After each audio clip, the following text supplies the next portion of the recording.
জর্ডানে মার্কিন সামরিক ঘাঁটিতে গেল শুক্রবারের হামলায় নিখোঁজ থাকা আরও এক সেনা সদস্যকে মৃত বলে ধারণা করছে যুক্তরাষ্ট্রের প্রতিরক্ষা দপ্তর পেন্টাগন।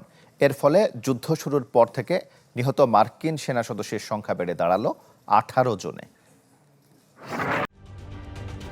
ঢালাইয়ে দৃঢ়তা, নির্মাণে নিশ্চয়তা, প্রিমিয়ার সিমেন্ট, ঢালাইয়ের রাজা।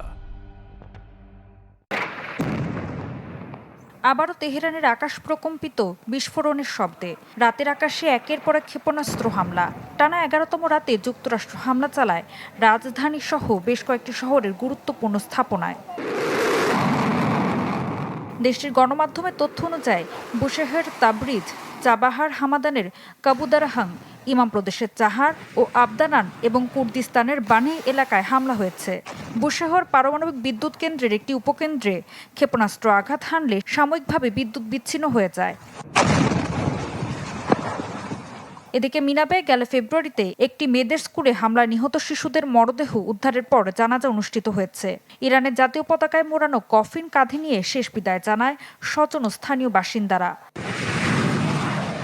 অন্যদিকে জর্ডানে ইরানের ব্যালিস্টিক ক্ষেপণাস্ত্র ও ড্রোন হামলার পর নিখোঁজ থাকা তৃতীয় মার্কিন সেনা সদস্য মারা গেছেন বলে ধারণা করছে যুক্তরাষ্ট্রের প্রতিরক্ষা দপ্তর পেন্টাগন। এ নিয়ে ইরান যুক্তরাষ্ট্রের চলমান সংঘাতে নিহত মার্কিন সেনার সংখ্যা বেড়ে 18 জনে দাঁড়িয়েছে। ওয়াশিংটনে সিনেট শুনানিতে মার্কিন প্রতিরক্ষা মন্ত্রী পিট হেগসেট জানান, ইরান যুদ্ধে এখন পর্যন্ত ব্যয় হয়েছে $3,750 কোটি।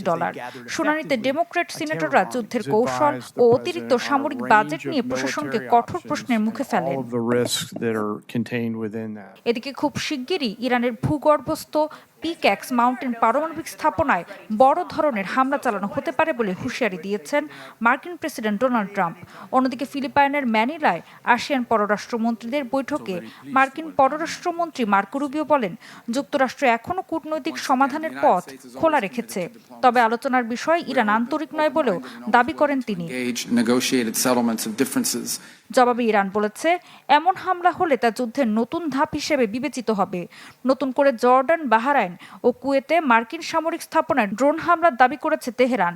একই সময় সংঘাত নিরসনে পাকিস্তান, কাতার, ওমান ও বাহরাইনের মধ্যে কূটনৈতিক যোগাযোগও জোরদার হয়েছে। যুদ্ধের প্রভাবে আন্তর্জাতিক বাজারে অপরিশোধিত তেলের দাম ব্যারেল প্রতি বেড়ে দাঁড়িয়েছে $92। ঋতু সাহা, চ্যানেল 24।